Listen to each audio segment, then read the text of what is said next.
即係其實每一個人咧都係一個夢想家，即係無論係一位藝術家啦，一位即係好識理財嘅人啦，邊一個都好啦，其實你都係要有呢個夢想去到行嗰一步。你唔行嗰一步咧，其實你永遠唔會達到你去嘅目標。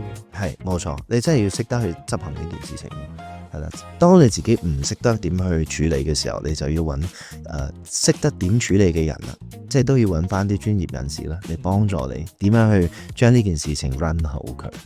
所以今次你呢個學院嘅 partner 就係真係 timing 啦，又係完呢個時候。冇錯，所以一切都係最好嘅安排。其實好得意嘅，我覺得，即係唱歌咧，大家可以好單純、好簡單，放聲高唱啦。係，但係當你要去到專業級嘅時候，就要諗多啲啲，再去到話要傳承下一代咧，係直頭要有計劃咯。係啊，佢已經變咗，已經唔單止係一個夢想咗。係啊，佢已經同夢想係分開咗嘅。所以我反而覺得即係好似而家對於我嚟講咧，就變成唱歌做歌手係夢想啦。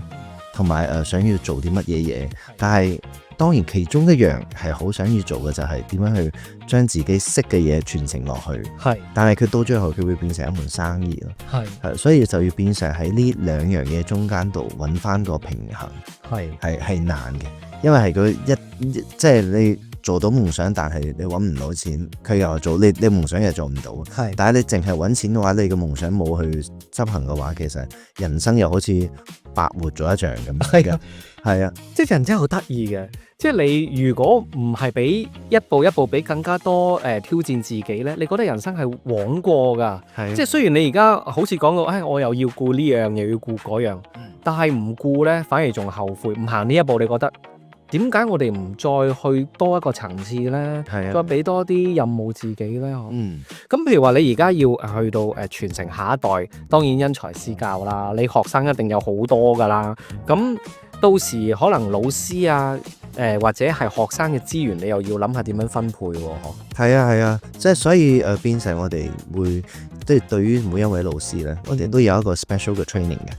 即係一定要先 train 咗佢哋，要俾佢哋知道我哋要點樣去教，即係大家個方式一定要一致，係啦，咁先至出嚟嘅嘢咧會平衡，同埋每一課咧，即係第一課同埋第二課，我哋係講乜嘢嘅，每一課都要講得好清楚，交代得好清楚，咁先至變成大家，我就算可能我第二課呢個老師教，第三課換咗另外一個老師咧，啲嘢咧係唔會撞埋一齊嘅，係溝得埋，所以我覺得呢樣嘢係好重要，就係要去處理好多事情啊。